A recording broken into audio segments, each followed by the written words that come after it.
G'day, I'm Gray and this is Flora. Flora is the newest addition to our household. Now, I'm not allowed to take care of the plants in our house because I kill them. No offense, Flora. But I get to aesthetically decorate them. So today I'm going to show you how to decorate a planter just like we've done here for Flora. So let's go make it.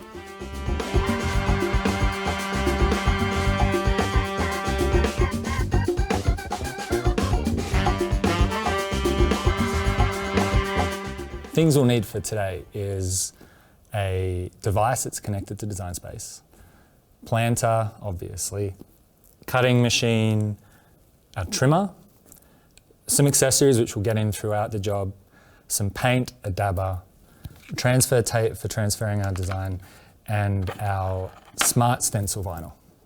Okay, so Flora's kind of spiky, but I think she's kind of like soft and kind on the inside. So we're going for a kind of softer, simpler design today to match Flora's personality.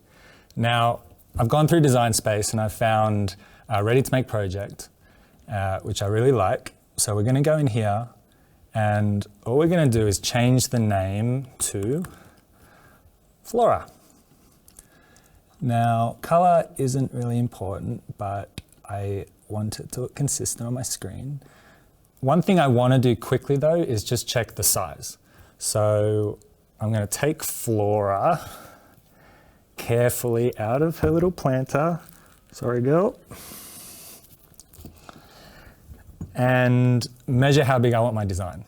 So I don't really have a good measuring tool here. So what I'm going to do is actually use the back of this smart stencil vinyl because it's got 1 inch grid on the back. Inches, Americans love it. So I think I want this design to be about 3.5 inches in width. So I'm going to go in here to my width, change this to 3.5. Now, pretty happy with that. I think that looks pretty good. So what I'm going to do is just make sure it's all center aligned, which looks good. And at this point, I think we're ready to make it. So we're going to go over here, click Make It. Now the next thing that pops up on Design Space is it's going to prompt you and ask you, are you cutting on a mat or without a mat? Now, because this is a smart material, we don't need a mat, that's why it's smart. So without mat, Cricut Smart Materials only, click Continue. Unfortunately, my design is pretty hard to see, but we kind of know what the spacing is. So what I'm going to do is rotate it 90 degrees. Now, because I'm going to be painting through the stencil here, I want to give a border all the way around the design. So I want to make sure that I've got about 1 inch outside of that design. Now, that looks pretty good to me. So we're going to go and continue. And now Design Space is going to look to connect to my machine. And first thing it's going to do is it's going to pop up and it's going to ask what material I'm using.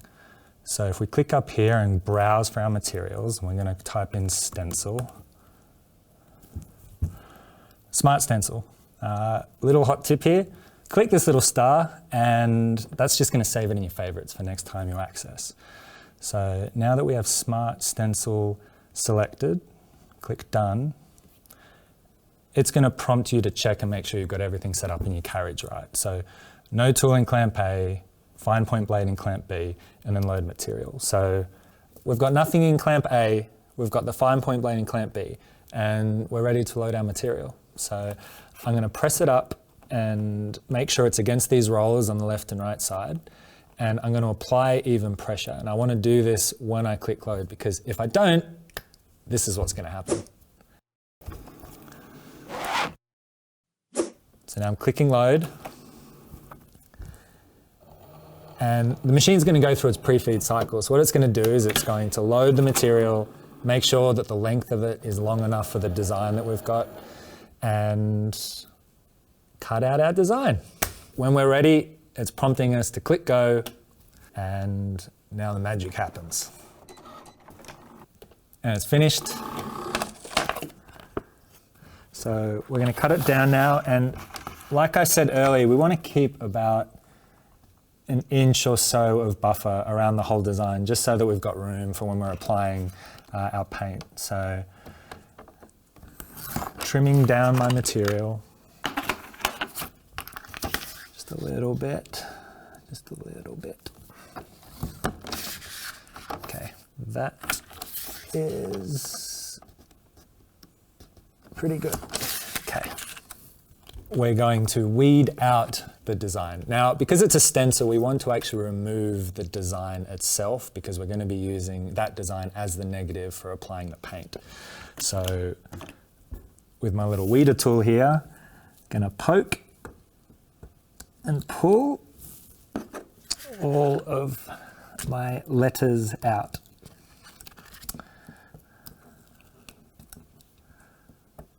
Now what I'm going to do is I'm going to transfer my design onto the transfer tape because then we're going to get onto the planter. So here we go.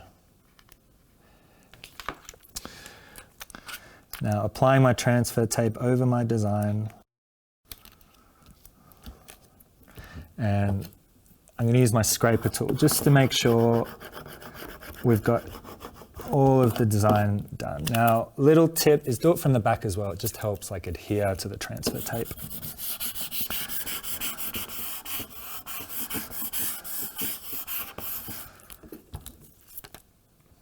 And then we're ready to take the backer off the Smart Stencil. And this is pretty much the final step before we transfer it onto the planter. Now, be careful here and just make sure the design is transferring. You've got these negative spaces inside the letters. We want to make sure the whole design transfers over. So that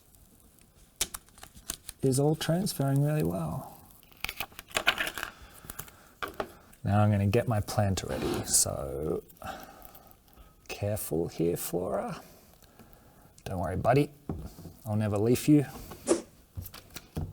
Okay, and applying our stencil.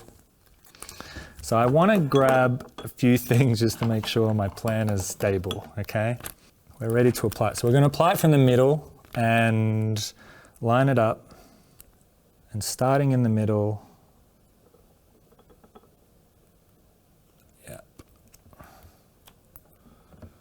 and I'm going to kind of press outwards. The same way I would be applying a screen protector for my phone, that kind of style. So starting from the inside and working out, it's just going to allow for an even application. So as you see, this is starting to apply pretty well. Now I wouldn't worry about little spots like this. We can go in afterwards and clean those up. I'm still going to go in with my scraper tool and just make sure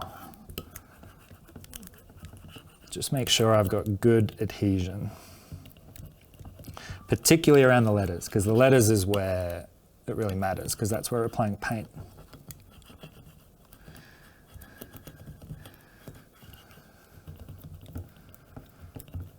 Okay, and then now removing transfer tape. And again, you don't want to go too quick because you want to just make sure your design adheres really well and transfers.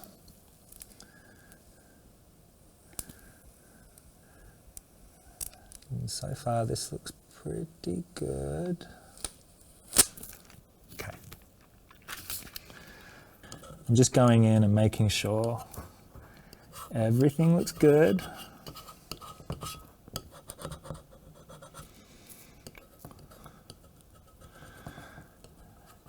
And now that we have that, I think we're good to paint. So you can use any paint really, that's up to you, or any brush. You could spray paint if you wanted to. I'm just going to dab this paint on. Now this is dab in the paint sense, not that, the sense of the backstage crew right now. Dab or daub, because I always got confused with that. I think daub is a different style, but if you are following along at home right now, you're doing a great daub. Okay, enough stupid puns, I'm sorry. Now this is applying pretty well. I want it to be like a medium kind of thickness layer. And just make sure I get all of my design in there.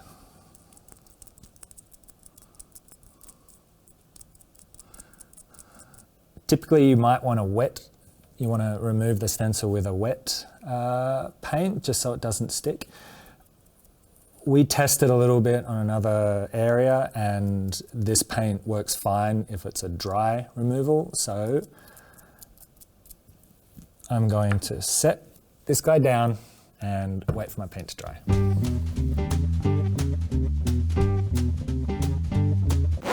Oh, you just caught me watching my paint dry.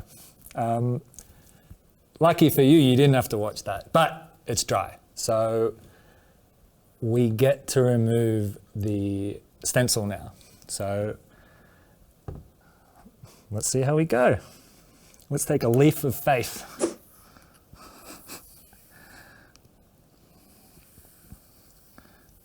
That's transferred pretty well.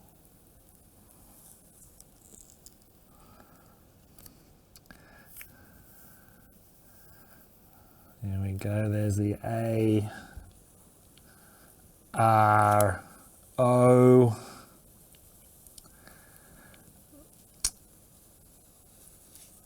L and F. Bang. All right. Now it's going to remove the little negatives in the letters.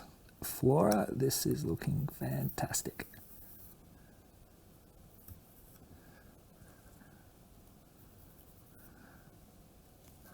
Let's get you in there. And there you have it. There's Flora, happy as you want, in a new planter, looking pretty fly for a cacti. So I had fun making this. I hope you did too. As you saw, I made a few little boo-boos. It doesn't matter, you can just take it off and reapply it. The key is to try it and give it a go. So can't wait for you guys to do it at home, and please share what you make. Look forward to seeing it. Cheers.